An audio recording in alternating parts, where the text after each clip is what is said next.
Postvention is a term that includes everything done after a suicide to help a community heal and to prevent any further suicides. As a person involved with the memorial, you can play an important role in the postvention process. This video contains information from suicide prevention groups that can be helpful. Accurate information and responsible communication after a suicide are very important because that information has the potential to increase or decrease the risk of additional suicides among those affected by the loss.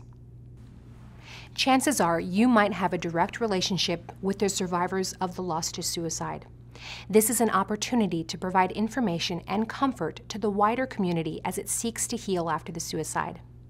It's important that funerals or memorial services foster an atmosphere that will help survivors understand, heal, and move forward in as healthy a manner as possible. The Suicide Prevention Resource Center recommends 8 areas to consider when planning a funeral or memorial service. We will cover the highlights in this video. For a more detailed explanation, please consult the Funeral Directors and Memorial Officiants chapter in the Postvention Guide as a resource. Comfort the grieving. A death by suicide will lead to many questions from survivors and great emotional pain. Survivors of a loss to suicide need close friends and family to comfort them, especially in the immediate days following a suicide. Survivors often seek support and comfort from their faith communities during this time. By acknowledging this as a part of the memorial, you help people understand better what their survivors of loss are experiencing and how to get them the support they need in their grief. Help survivors deal with feelings of guilt.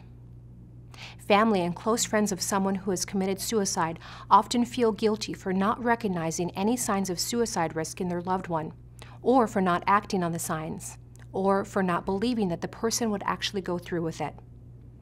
Blame is not a word that should be associated with suicide. A memorial service can help the family, friends, and community understand that it is not their fault. People will want answers, but few will be immediately available, so it is important to help them better understand suicide and offer them support, including spiritual and emotional, while they are grieving. Help survivors face feelings of anger.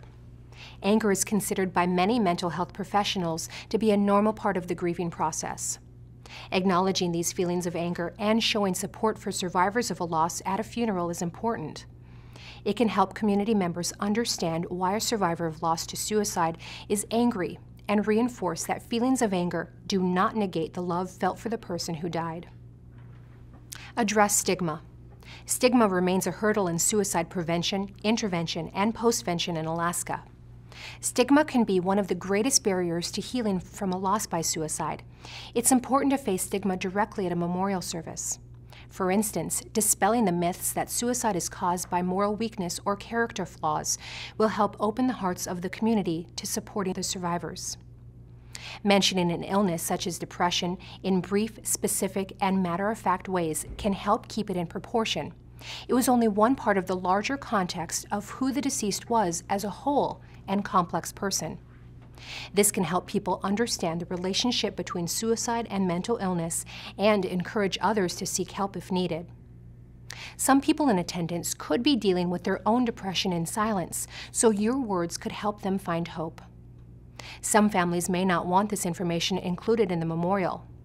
While it's important to respect their wishes, you can use this as an opportunity to educate them about the increased risk of suicide experienced by survivors of a loss to suicide, about how suicide contagion affects our towns and villages, and how they could be of help to others feeling the same pain and distress their loved ones felt. Use appropriate language. Words used at a memorial service can have a lasting impression on those in attendance. Positive messaging can help prevent suicide contagion, while negative messaging could increase the risk of contagion. People chosen to give eulogies should choose their words carefully. Offer to help those speaking at the memorial to find positive and loving words to share at the memorial. Prevent imitation and modeling. The goal of a memorial service is to remember the life of the person who died, not glamorize his or her death. Since suicide contagion is such a great concern after a suicide, it is important to communicate at a memorial service in a way that will reduce the possibility of others imitating the suicide behavior of the deceased. Encourage them to focus on the good things the person accomplished in life. Funerals and memorials for individuals who die by suicide should avoid the standard words of comfort, such as finding a better place, being at peace, or following God's plan. Encourage a memorial service that empowers the community to prevent future deaths by suicide by highlighting the prevention resources available and ways to support each other in times of crisis. Consider the special needs of youth. During a memorial service related to suicide, especially one for a young person, the youth should be addressed very directly about the scope of suicide and the pain it leaves behind in a community. Young people are the most vulnerable to imitating a friend or loved one's suicide. Positive coping skills such as seeking help from a teacher, counselor, coach, or trusted adult in the community should be encouraged. Consider appropriate public memorials. It is natural for people to want to honor their friends or loved ones when they die, especially when the person dies at a young age.